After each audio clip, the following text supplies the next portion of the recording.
So refuge, taking refuge in Buddha Dharma Sangha, from the depths of our heart, wanting to free ourselves from samsara in order to be a benefit to all sentient beings. Sangye chodam soki choknam ma jancho badu dagni kapsuchi dagi jinso gipe sonam ki drola panchir sangye dropar shok Sangye chodam soki choknam ma jancho badu dagni kapsuchi Dagi jinso gipe sonam ki drola panchir sangye dropar sho. I go for refuge until I'm enlightened, to the Buddha, the Dharma, and the Supreme Assembly, by the accumulation of merits, practicing generosity and so forth. May I become a Buddha to benefit all sentient beings. For immeasurables, may all sentient beings have happiness and the causes of happiness. May all sentient beings be free from suffering and the causes of suffering. May all sentient beings never be separated from the happiness which is without suffering. May all sentient beings abide in equanimity, free from both attachment and hatred, holding some close and others distant. Reverently I prostrate with my body, speech and mind. I present every type of offering, actual and imagined. I declare all my negative actions accumulated since beginningless time, and rejoice in the merit of all holy and ordinary beings. Please remain until the end of cyclic existence, and turn the wheel of Dharma for living beings. I dedicate my own merits and those of others to the great enlightenment.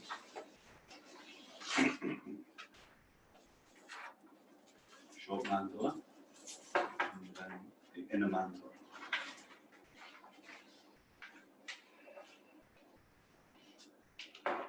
Sajipuki Joching Metog Tramri Rabling Shi Nidegen Badi Sangye to Mete Uwa Idrokonandag Jingla Choparsho. This ground, anointed with perfume, strewn with flowers, adorned with Mount Meru, 4 continents, the sun and the moon. I imagine this is a Buddha field and offer it.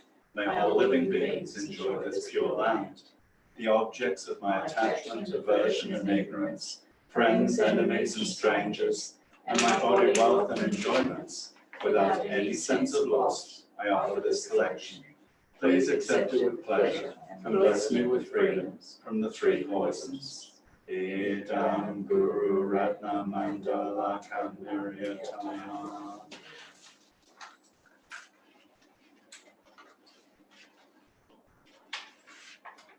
Let's read the Heart of Perfection of Wisdom Sutra. Since it's nearly the new year, good way to start the new year. Thus have I once heard. The Blessed One was staying in Rashtriya at Vulture's Peak, along with a great community of monks and a great community of bodhisattvas. And at that time, the Blessed One entered the meditative absorption on the varieties of phenomena called appearance of the profound. At that time, the noble Avalokiteshvara, the bodhisattva and great being, clearly beheld the practice of the profound perfection of wisdom itself, and saw that even the 5 aggregates are empty of intrinsic existence. Thereupon, through the Buddha's inspiration, the Venerable Shariputra spoke to noble Avalokiteshvara, the bodhisattva and great being. How should any noble son or noble daughter who wishes to engage in the profound perfection of wisdom train, When this had been said, the holy Avalokiteshvara, the Bodhisattva and great being, spoke to Venerable Shariputra and said, Shariputra, any noble son or noble daughter who so wishes to engage in the practice of profound perfection of wisdom should clearly see this way. They should see perfectly that even the five aggregates are empty of intrinsic existence. Form is emptiness, emptiness is form. Emptiness is not other than form. Form too is not other than emptiness. Likewise, feelings, perceptions, mental formations, and consciousness are all empty. Therefore, Shariputra, all phenomena are emptiness. They are without defining characteristics. They are not born. They do not cease. They are not defiled. They are not undefiled. They are not deficient, and they are not complete. Therefore, Shariputra, in emptiness there is no form, no feelings, no perceptions, no mental formations, and no consciousness. There is no eye, no ear, no nose, no tongue, no body, and no mind. There is no form, no sound, no smell, no taste, no texture, and no mental objects. There is no I element, and so on, up to no mind element, including up to no element of mental consciousness. There is no ignorance, there is no extinction of ignorance, up to and so on. Ignorance up, and so on up. To aging and death. I'm sure there's a word missing. I think there is. I'm sure there's a word missing. So, There is no extinction of ignorance. Up, I think up to, and so on, up to, no, I don't know. We'll check the original text, aging and death, and no extinction of aging and death. Likewise, there is no suffering, origin, cessation, or path. There is no wisdom, no attainment, and even no non-attainment. Therefore, Shariputra, since bodhisattvas have no attainment, they rely on the perfection of wisdom and abide in it. Having no obscuration in their minds, they have no fear, and by going utterly beyond error, they will reach the end of nirvana. All the Buddhas too, who abide in the three times, attain the full awakening to unexcelled, perfect enlightenment by relying on the profound perfection of wisdom. Therefore, one should know that the mantra of perfection of wisdom, the mantra of great knowledge, the unexcelled mantra, the mantra equal to the unequaled, the mantra that quells all suffering, is true because it is not deceptive. The mantra of the perfection of wisdom is proclaimed. Taya Tala, Gata Gata, Paragata, Karasangata, Bodhisattva. Shariputra, the Bodhisattva, the great beings, should train in the profound perfection of wisdom in this way. Thereupon the Blessed One arose from that meditative absorption and commended the holy Avalokiteshvara, the Bodhisattva and great being, saying, "This is excellent. Excellent, excellent, O noble child, that is just so. It should be just so. One must practice the profound perfection of wisdom, just as you revealed, for then even the Tathagatas will rejoice." As the Blessed One uttered these words, the Venerable Shariputra, the holy Avalokiteshvara, the Bodhisattva and great being, along with the entire assembly, including the world of gods, humans, asuras, and Gandharvas, all rejoiced and hailed what the Blessed One had said. Sure, there's a word missing. No? Graham doesn't think so, then it can't be true.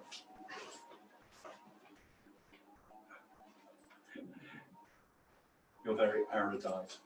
Erudite or erudite? Erudite, I think, is no rain. We can't say that anymore. So, to start with, motivation. I was going to write on the board, but now I've got no space. Three things: motivation, action, dedication. So everything that you need to do every day is contained within that. Motivation. Why do we get out of bed? Why do we do what we do? So thinking about very strongly bodhicitta. I must become enlightened in order to benefit all sentient beings. who are suffering. So now we think about the 1 billion, more than 1 billion animals died in Australia. This is just a drop in the bucket. All the beings who die every day in this universe. Because now Australia is an example, we can see it on TV, and people get so distressed. But actually every day, countless animals, countless human beings, countless beings in other realms suffering. When we see this, we don't have empathy, because empathy is limited. We have compassion. So that compassion arises, and compassion is, I don't want you to suffer anymore. If I don't want you to suffer anymore, what can I do about it? If I'm in a similar situation, there's nothing I can do. Therefore, I need to have wisdom and compassion conjoined, be on the Bodhisattva path, become enlightened in order to benefit countless sentient beings. I take the responsibility to free all those beings.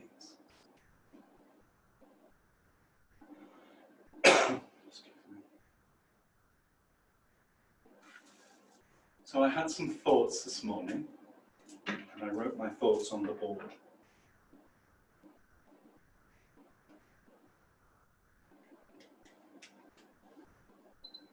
Adjusting the vein.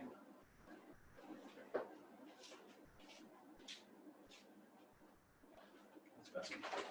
I don't like it blowing on me. Projection, judgment, criticism. You see an object, let's say a human being. Projection. When you see that human being, on the basis of that object, human being, on the basis of ignorance which is within you, on the basis of your past karma and delusion, your past experience, which creates the pixels that then you project onto that human being, right? You're going to project onto that human being what you think exists there. Then we come to the next one, the judgment. I'm right, right? We don't think when we project, I must be wrong. We think, I'm right. Okay? So first you've got the object, then you've got to have your senses. Your ear sense, your eye sense, you've got your senses through which you receive information. The information that you're receiving is faulty, must be faulty, because we have the basis of ignorance. We don't have direct perception. Buddhas have direct perception. They don't have a filter. You understand? Mm-hmm. So what we have is the filter. What we're not aware of is the filter.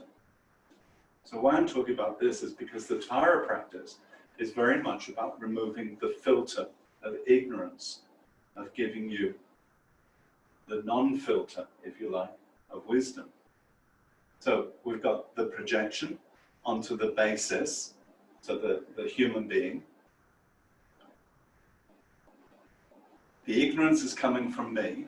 The ignorance is that from the past, I've had similar experiences of seeing a human being, doing negative actions towards human beings.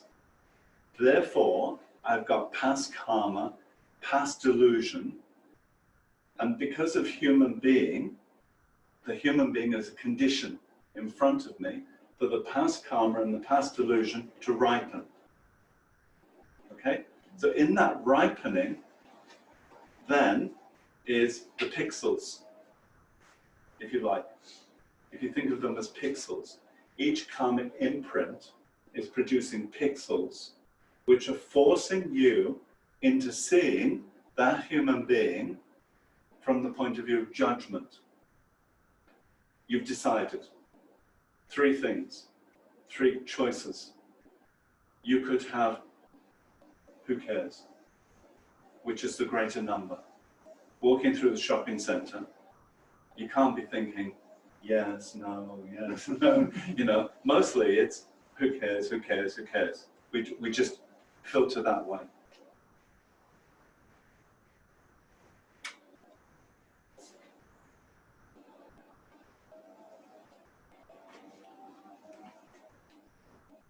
We filter that way. But we actually have three choices. One I like or potentially like because of the shape and the color. Potentially I like. Because of shape and color, potentially I don't like. Those are the two extremes. The other one, the greater number, it doesn't affect me. The shape and the color doesn't affect me. So the judgment, the second one, is something that we make split seconds, project split seconds, and then think and write. You got it? So because of the ignorance, that's the very root, the very foundation. The karma and the delusion ripens because of the condition. The human being is the condition. Because of that, you have the karma and delusion ripening within yourself on the basis of ignorance, and then you project it onto that human being, and then you think it's true. What I'm thinking is true, right? This is the second one, the judgment. But we don't know we've made a judgment. This is all happening so quickly in split seconds. Human being, projection, karma, delusion, judgment, I'm right. The third one is then the tragedy, if you like, of samsara, the criticism, the mental criticism, whether it's internally or externally. But that mental criticism is, from beginningless time, internal. It could be external, if there's somebody with you, or you could go home later and say blah, blah, blah, blah. But internally, you're giving harm, you're creating karma and delusion. I wrote, here we go again, the wheel turning. Creating pixels of 365 per second. So karmic imprints per second, 365, because it's the Mahayana system. If we were in the Theravadan system, it would only be 65, because the power of the object is much less. Because of the power of bodhicitta being much more, we actually create much more merit or much more tragedy. It's better we call it tragedy, because samsara is the tragedy. We keep repeating over and over and over these same tragedies, living out these tragedies, and then wondering why we're in the tragedy. So we need to know the process of how we create samsara and how we create nirvana. So what would be the opposite of this? If we have the basis of wisdom instead of ignorance, okay, you have the basis of wisdom. So we have Tara's wisdom. You have the basis of wisdom, and then you would be perceiving through that wisdom. And that wisdom would be the wisdom of emptiness. So then the second one wouldn't be happening. The judgment wouldn't be happening. In fact, what you would be seeing is the purity instead of the impurity. You'd be seeing Tara, Tara, Tara, Tara. Wherever you go, you'd be seeing Chinrezig, Tara. That's what your mind would be doing. Instead of saying, look at that. Who would be wearing those colors? And who would be wearing that dress? And who would be wearing, you know, that sort of thing, which we can very easily do. And if we don't like a particular color, we can see a color and go, ooh, you know, like automatically, just no, because I don't like that particular color, or I don't like that particular hairstyle, or I don't like whatever it is. It's the basis of ignorance that perpetuates this going on and on and on. And we've said, enough, right? Enough. We've had enough. We don't want to do this anymore. We don't want to continue this anymore. But how can we stop? If we just pray to Tara, oh Tara, please save me. She's not going to save us. She can't save you. She can't reach down and scoop you up and take you to Tara's pure realm. What she's looking for is for you to change your mind. For you to have Tara's wisdom. Not just Tara has wisdom, but you have the wisdom. So she's inspiring you to have her wisdom. So how do we go from our present situation, the projection, the judgment, the criticism, how do we go from that to wisdom and compassion? So we're utilizing Tara's energy, if you like. We're hooking onto Tara's energy and saying, inspire me. I want to be like you. I want to do what you did because you're an extraordinary woman. So I want to be like you. Whether you're a man or a woman, it doesn't matter because the mind itself is not male or female. The mind is just the mind. But she did extraordinary deeds in order to become enlightened, in order to be a benefit to us.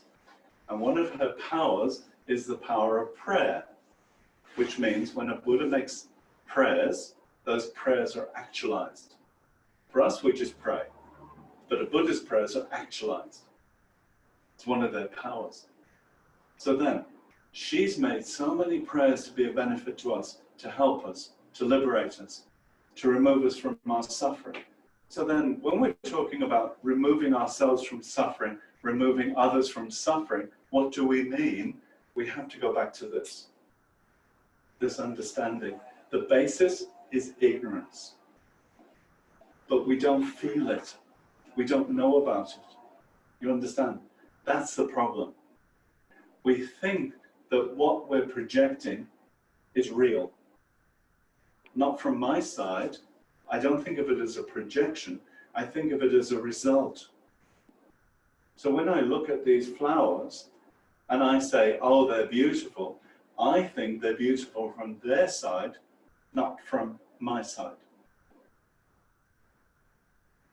What I have to understand is that my mind is projecting onto the object pixels, karma and delusion, my past experiences of beauty, of ugly, what I label beautiful flowers. There's a projection from my side onto those flowers.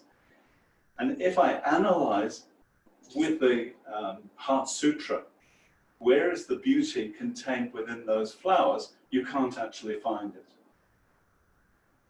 It's perhaps easier in an inanimate object. When there's somebody who really bugs you, who really irritates you, it's harder. Because you want to believe they're a problem. That's what society says. Right? That's what we agree on. Is it somebody's irritating me, then the irritation is coming from them, not from me. This way we manage, right? They're irritating, I reject them, solve the problem. But what we did was we put another karmic imprint into our mind stream, which is going to then function as enemy-ness, is going to arise in the future. And so then another irritating object will appear, or actually the way karma manifests, before it was 1, now it's 20, now it's 100, now it's 1,000. And you think, why me? It's not fair. Why are all these enemies arising? You know, where do they all come from? So the Buddhist system is, it's coming from me. The societal system is, it's coming from them. So let's make rules.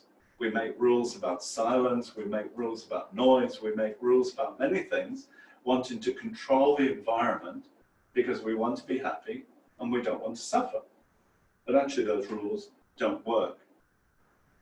They don't make us happy and they don't take away the suffering. What makes us happy is to change the mind, to understand this basis of ignorance, the arising of karma and delusion.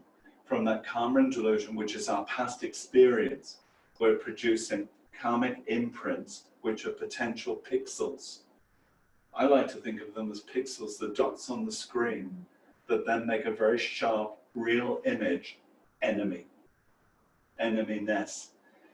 Not just enemy, enemy-ness. Enemy-ness means it's not coming from my side, it's coming from their side. And this is very important, because in that case, there is nothing you can do about them, right? Enemy-ness. The only thing you can do is reject them. So you judge them, you project onto them, you judge them, you can criticize them internally, they're really bad because blah, blah, blah, blah.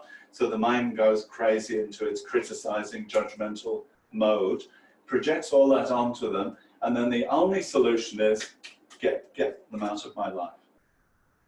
Let's just get away from them. So the Buddhist way, the Tara way, is let's start looking at the projection. Let's start thinking about that how that projection from beginningless time has been on the basis of ignorance, and now let's start bringing some wisdom into it. Let's start bringing some extra wisdom. And what would that wisdom be? When I think my judgment is correct, challenge it. When I think my emotion is correct, challenge it. Is it true? Is it real? That person that I see out there that I don't like, are they really like that? Or could it be that it's from me? Could it be that? So that's what the Heart Sutra is saying. Form, feeling, consciousness, right? You go into these parts of the human being. As you're taking them apart, you're saying, are my feelings really true? And when you analyze them, you find they're not. You thought they were, because that's ignorance, but they're not. That's wisdom. You started to have some wisdom. The cognition, what I understand, I thought was true, I thought was real. But when I start to challenge my cognition, you know, the famous example in the Lam Rim is the snake, the piece of rope, the snake, right? So you see a piece of rope, and you freak out and you think, oh no, it's a snake. And then you get closer and then you discover it's just a piece of rope. But you were convinced. In the same way, the person that you don't like is the rope. And your pixels are convincing you it is the enemy. You have no choice. Or the friend. It is the friend. Friendness. They appear from their own side, and it's true. But actually, when you analyze, you realize it's a projection from my side, it's a judgment from my side, based on previous experiences, and I'm projecting it onto this object, and I think it's all true.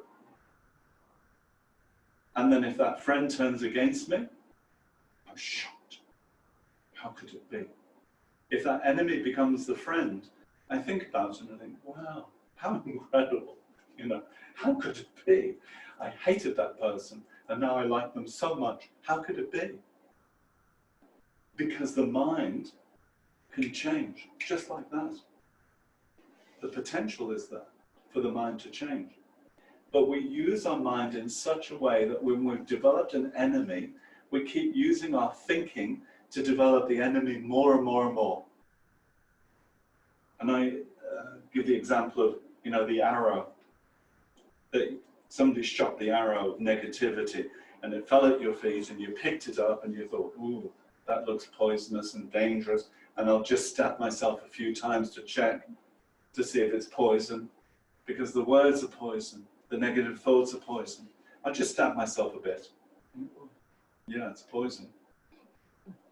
So you know it's poison, and yet you still keep stabbing yourself with it.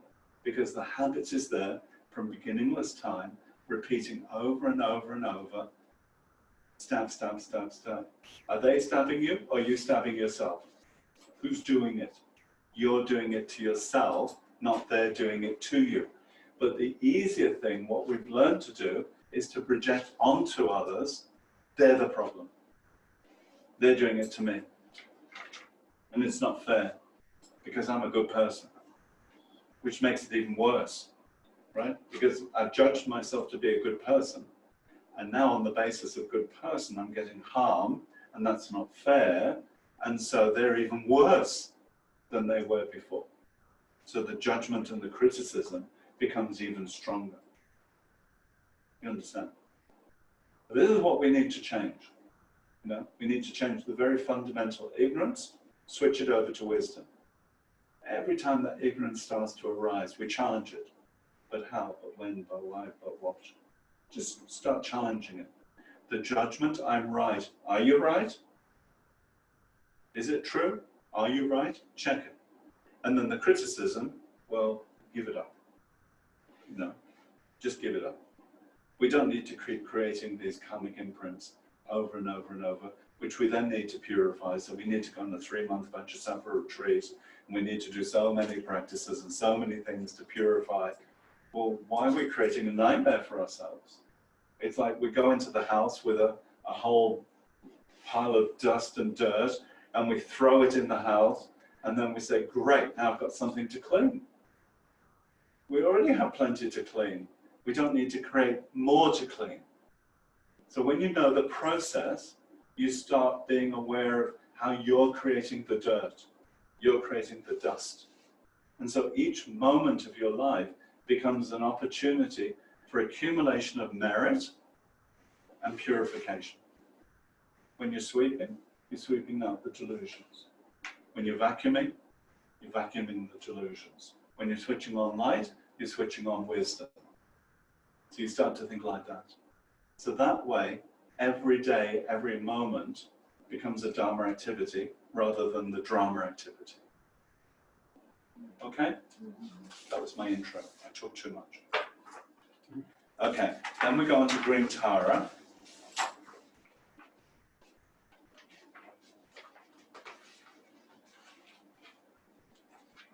So we'll read the glance meditation, but then we won't do the prayers. We'll just do refuge. But we won't do the rest of the prayers because we've just done all the prayers. It's short on time now. I can't understand why. So the glance meditation. I take refuge in the Holy Guru, the essence of all Buddhas, the original grantor of all holy teachings, and Lord of all supreme beings. Please, O Guru Buddhas, enable me to unify my mind with the Dharma and to succeed in practicing Dharma for receiving the graduated path. May nothing prevent my receiving this path. Please bless me to take refuge in Buddha, Dharma, and Sangha with all my heart, and to practice virtue and abandon non-virtue by realizing that I have received a perfect human rebirth, which is highly meaningful, for many reasons difficult to obtain, but perishable, transient, and fragile, decaying in the shortest second because of its changeable nature. Thus my death is definite, but its actual time is most indefinite. Karma is most profound. Even in 1 hour, I create more negative karma, bringing rebirth in the lower suffering realms than positive. Even the smallest negative action has so many suffering results, and the ability of karma created to bring its results is never lost, even after more eons than the ordinary mind can imagine. And the sufferings of the 3 lower realms are very unimaginably unbearable. By practicing in this way, I might be reborn in the upper realms, but I will still have to experience unlimited samsaric suffering because of uncontrolled delusion and karma. Please bestow on me the ability to realize fully the evolution of samsara from uncontrolled rebirth to death and rebirth, so that I shall follow, night and day, the threefold training of the path: supreme conduct, supreme concentration, and supreme wisdom, the main method to release me from samsara. But as each sentient being has been my mother, and as all are in extreme suffering, please grant me blessings to bring success to all by renouncing the perfect self-happiness of nirvana and practicing the bodhisattva's deeds with bodhicitta, exchanging myself with others. on the basis of the equanimity meditation. Thus I shall have no sorrow in experiencing the samsaric sufferings of all other sentient beings, for no matter how long, having trained my mind in the general path. Please grant me blessings to be able to follow the quick Vajrayana teachings by feeling sentient being sufferings very unimaginably unbearable for even the shortest second as my own, and to attain the enlightened state of Aritara immediately, at this very moment, by keeping my ordinations and the orders of the Guru with greater and better care than anything else in my life, for the sole purpose of enlightening all sentient beings. And we have a visualization. So you're visualizing green Tara in the space in front of you, about one body length in front, about the height of your forehead.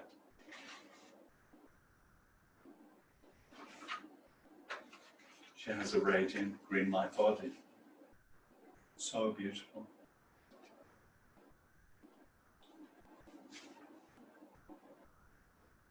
Sitting on a multicolored lotus. Her left foot drawn in, just like when you're meditating, and her right foot out, resting on a small multicolored lotus.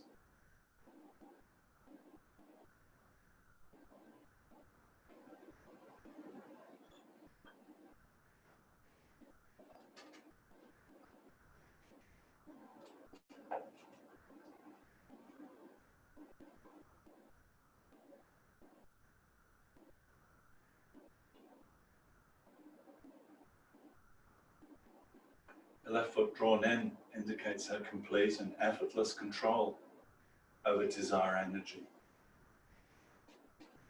Her right foot out indicates her willingness and capability to get up and act for sentient beings.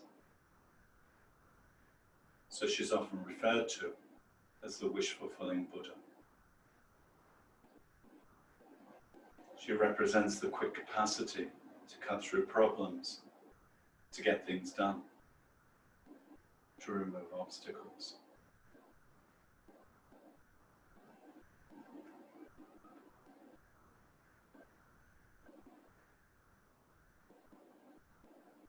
You imagine her as beautiful as possible.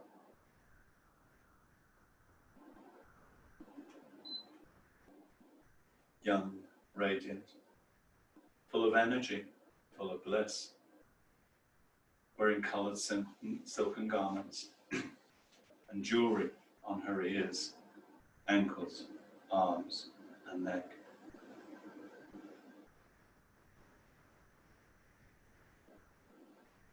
She's the manifestation of your Lama. It's their mind manifesting in this aspect of green Tara for your benefit.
And then we go for refuge to Tara's qualities.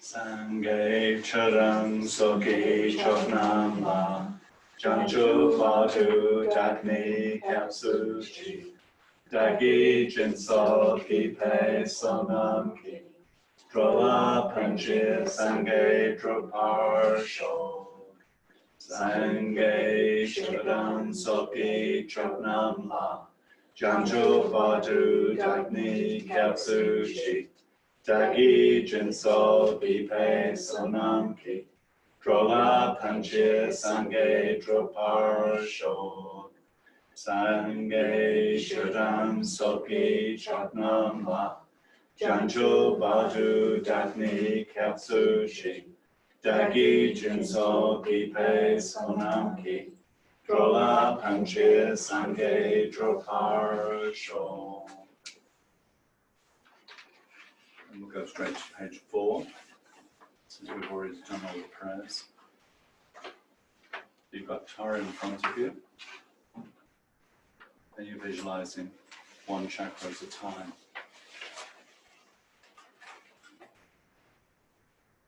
Each time you visualize blissful light coming from each of her 5 chakras, entering your chakras and filling you completely. First purifying you, and then filling you with blessings. So first, Tara sends powerful, blissful white light from the Amrita brow chakra, which enters your brow chakra and completely fills you with white light. You imagine that all your problems and sufferings, the heaviness and the grossness of your body, are purified by this light. And all the harm you've ever done to any living being with this body, and all your infinite past bodies, is also purified, eradicated completely. There's not one atom of harm left.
And again, you imagine the white light coming, and this time you visualize that your body has become a blissful light body, just like Tara's.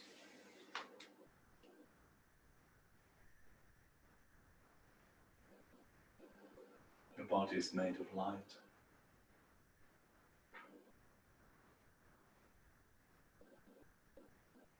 Every organ, bones, blood, everything transforms into light.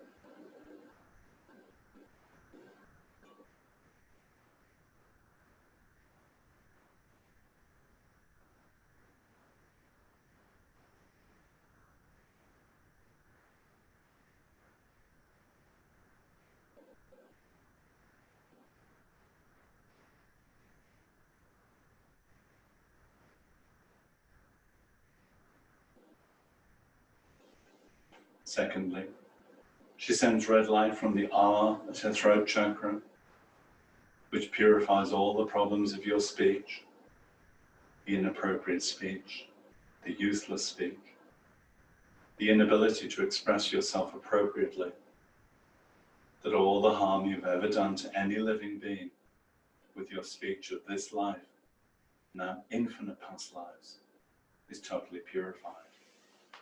It's eradicated by this blissful red light. There's not one atom of harm left.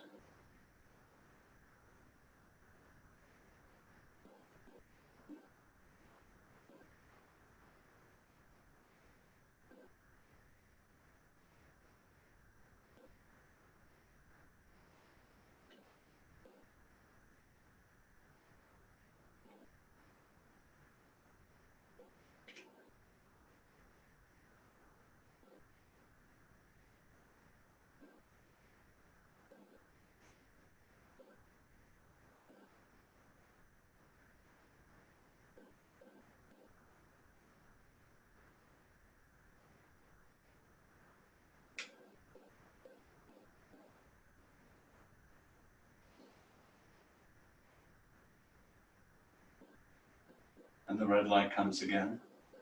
And this time you imagine that you're totally full of all the blissful, perfect, compassionate, wisdom-appropriate speech of Lama Tara. That whatever sound you utter is necessarily beneficial to any living being who hears it, all of which is your potential. And you feel full of this powerful energy.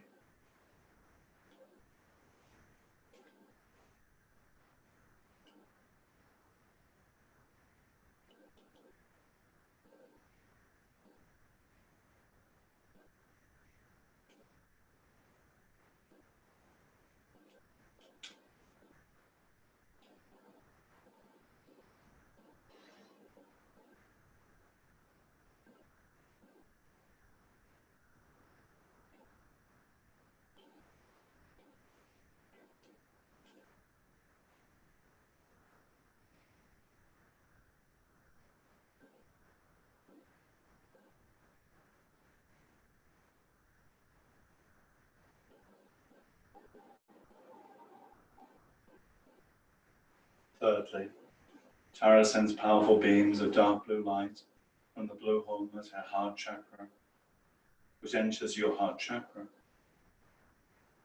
You imagine all the unhappiness of your mind, confusion, arrogance, anger, jealousy, pride, resentment, hurt, anxiety, self-hatred, whatever delusion there is totally purified.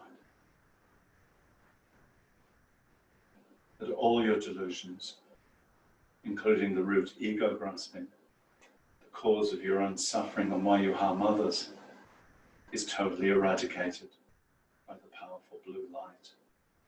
There's not one atom left.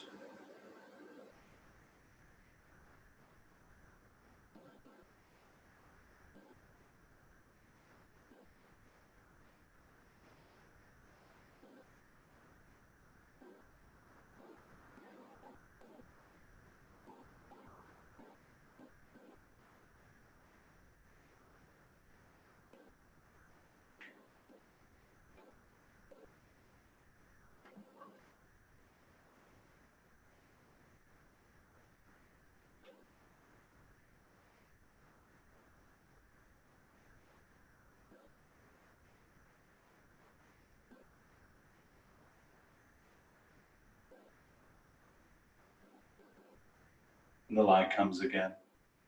And this time you feel full of the blissful, omniscient, compassionate mind of Lama Tara, which is your potential.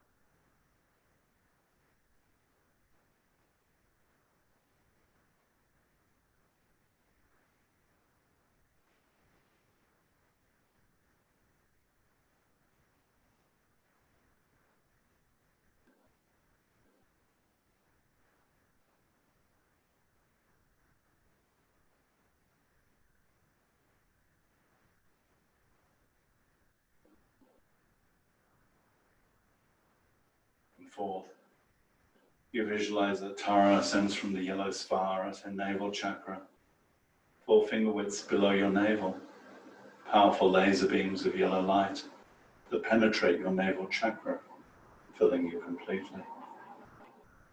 It purifies totally all your hopelessness, powerlessness, the inability to act effectively, removing all the blocked energy.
Once again, the yellow light comes from Lama Tara's navel chakra, filling you with power, the ability to act effortlessly, to do what needs to be done with wisdom and compassion for the benefit of all living beings.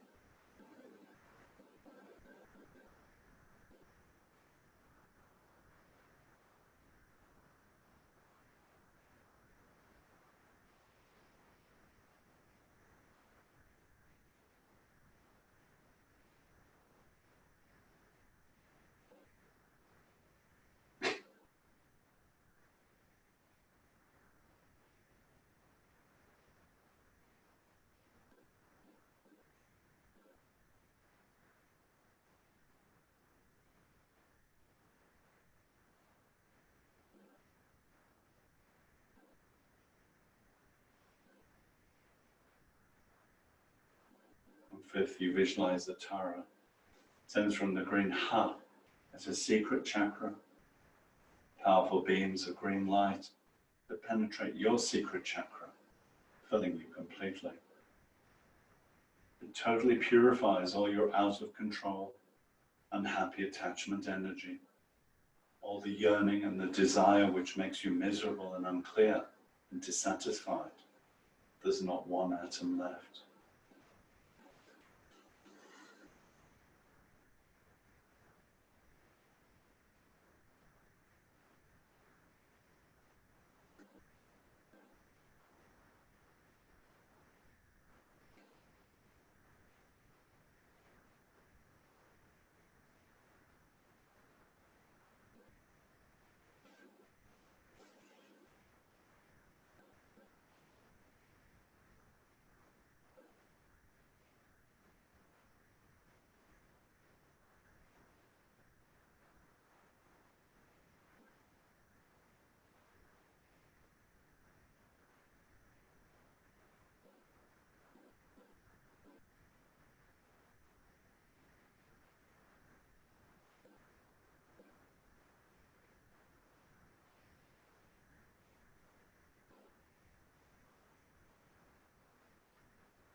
Then you imagine this blissful green light penetrating your secret chakra, filling you completely with transformed desire energy, complete bliss and satisfaction, contentment, fulfillment, happiness and pleasure.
Then you visualize all the 5 lights, white, red, blue, yellow, green, coming from Tara's 5 chakras simultaneously, penetrating your 5 chakras. And this time, feeling that even the subtle stains of all delusion are totally eradicated. There's not one atom left, and you feel very blissful.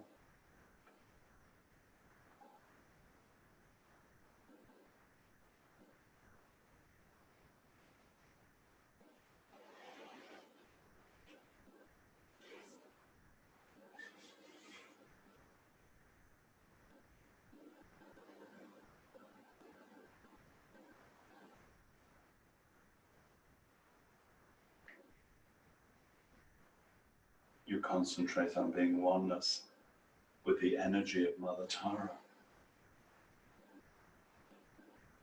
totally purified, totally transformed.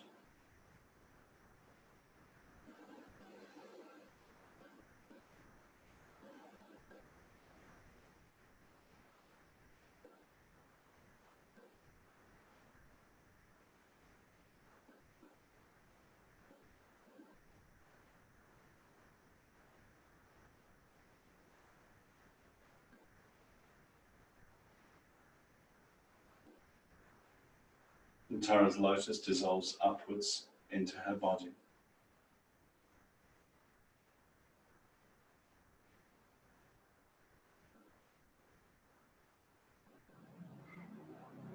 She comes to sit above your crown, facing in the same direction as you.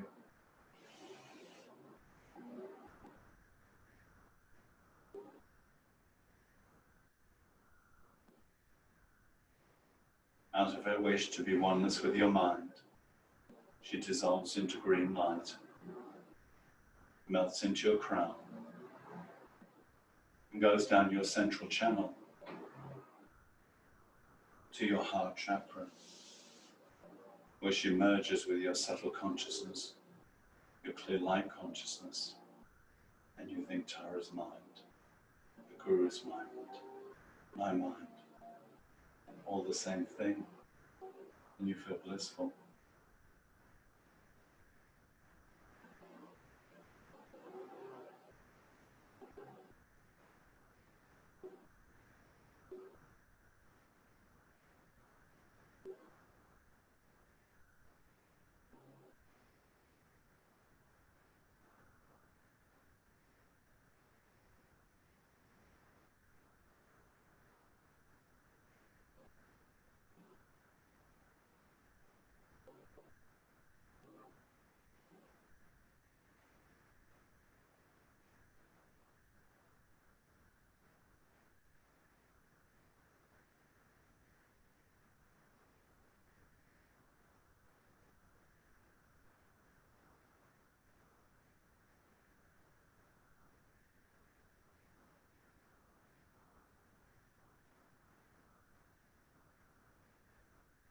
And you visualize all sentient beings surrounding you, in front, above, below, to the sides, everywhere, in every direction.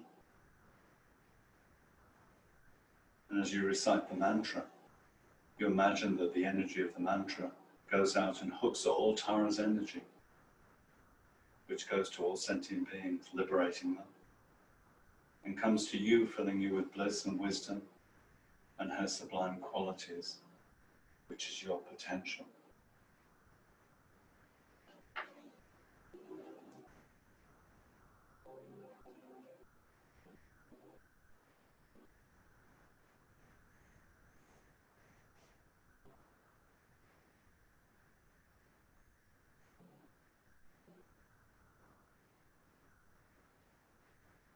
Om Tare Chutare Ture So. Om Tare Chutare Ture So. Om Tare Chutare Ture So.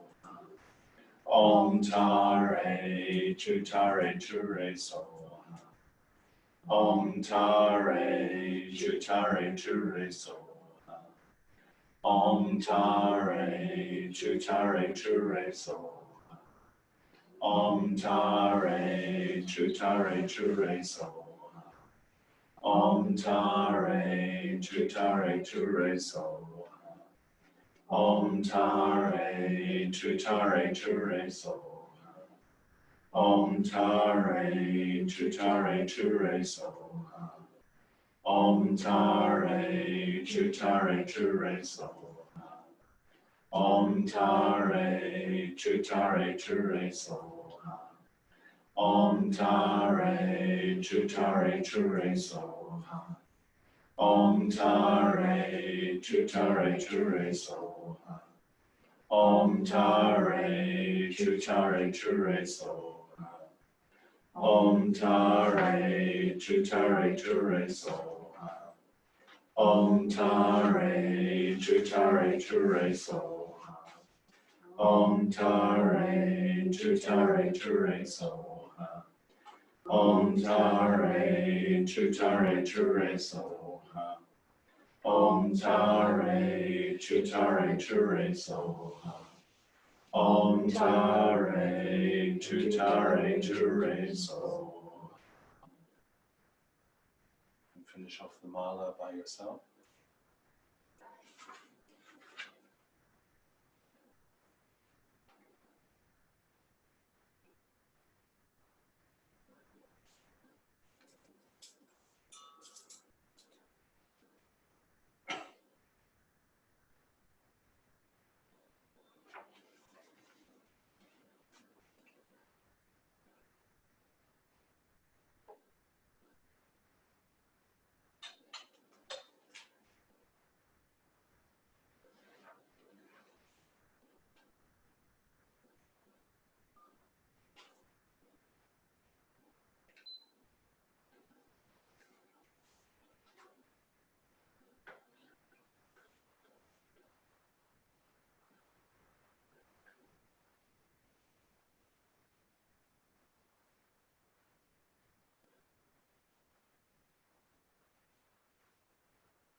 When you finish the mantras, then you have a verse to recite. Page 6.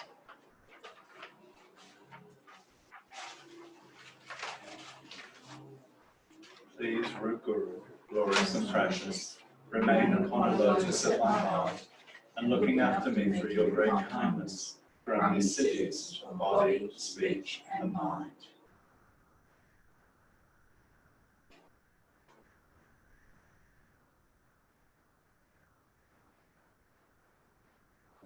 dissolves into space like emptiness.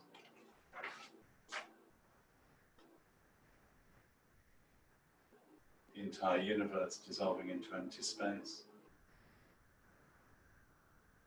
This place, the planet, the galaxies, the universe, all the beings in it, everything we're clinging to is real, is existing from its own side, dissolving into vast empty space.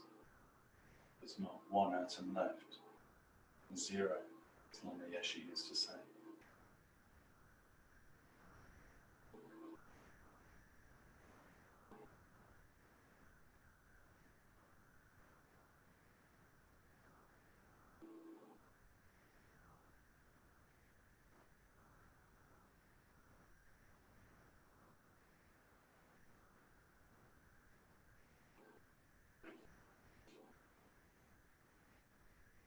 Then you dissolve your body, the basis of I, the thing we know most, we identify with most.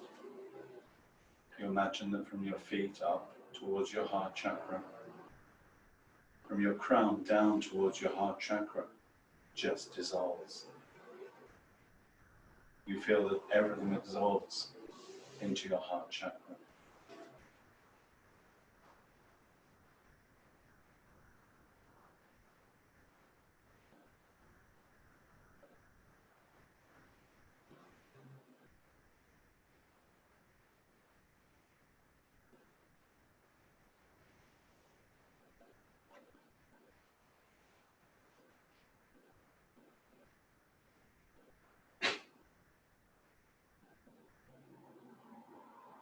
Then you dissolve your thoughts. These elaborate conceptual constructions, all the thoughts of I, which have no basis in reality, which are completely made up, the hallucination. All of it dissolves into empty space. There's not one atom left.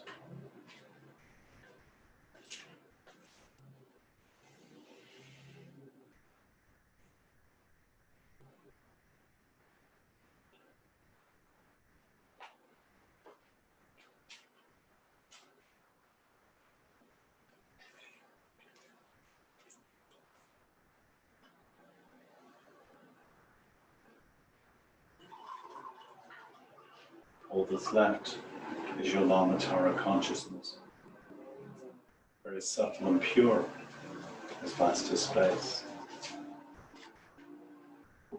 I am the Dharmaka.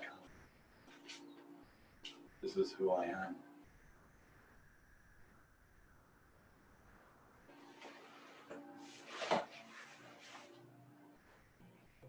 And you feel completely blissful, because this is your nature. You're in the nature of emptiness.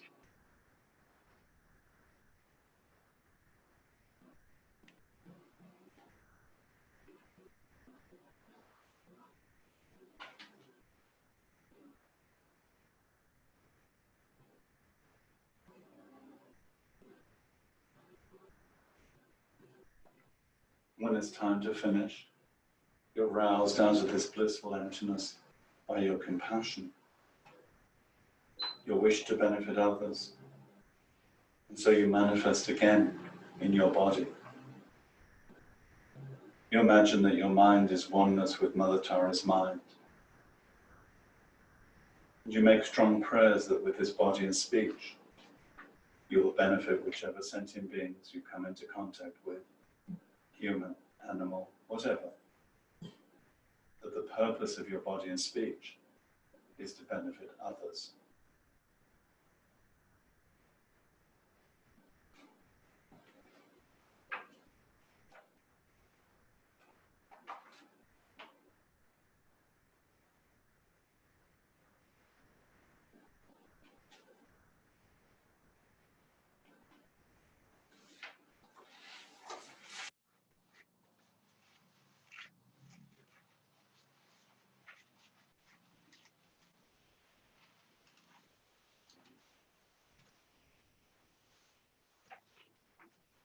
And then we go to the prayers, page 5.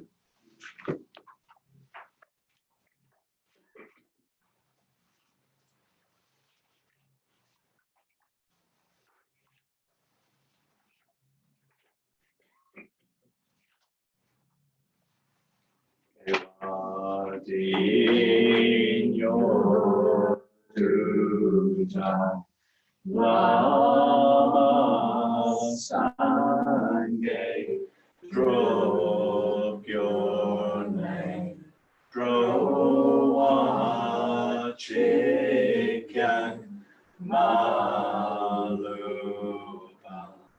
Dei Sava Go Harsho Jamcho Sencho Rinpoche Mahit Anam Kegyoche Ye Panyapa Me Paya Konde Kondu Pelmarsho Shantideva. May all beings everywhere, plagued by sufferings of body and mind, obtain an ocean of happiness and joy by virtue of my merits. May no living creature suffer, commit evil, or ever fall ill. May no one be afraid or belittled, with a mind weighed down by depression. May the blind see forms and the deaf hear sounds. May those whose bodies are worn with toil be restored and finding repose. May the naked find clothing, the hungry find food. May the thirsty find water and delicious drinks. May the poor find wealth, those weak with sorrow find joy. May the forlorn find hope, constant happiness and prosperity. May there be timely rains and bountiful harvests.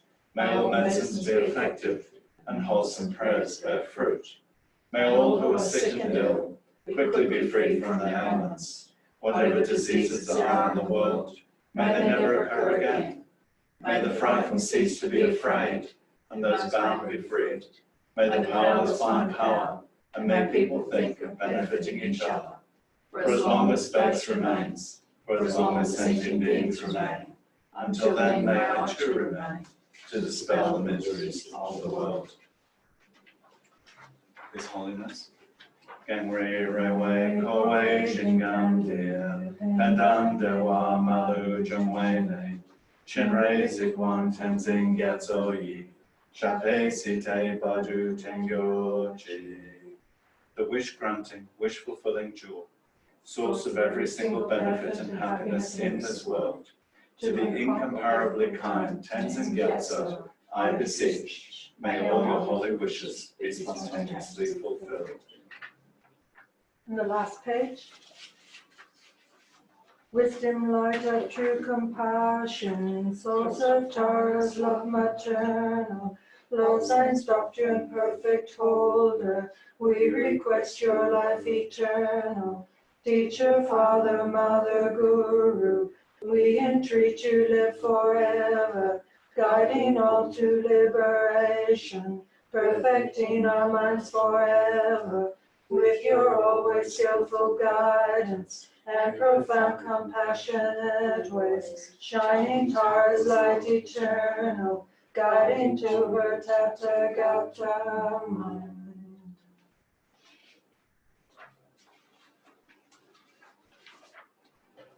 Thank you all very much. Thank you. Thank you to those online, whoever they may be.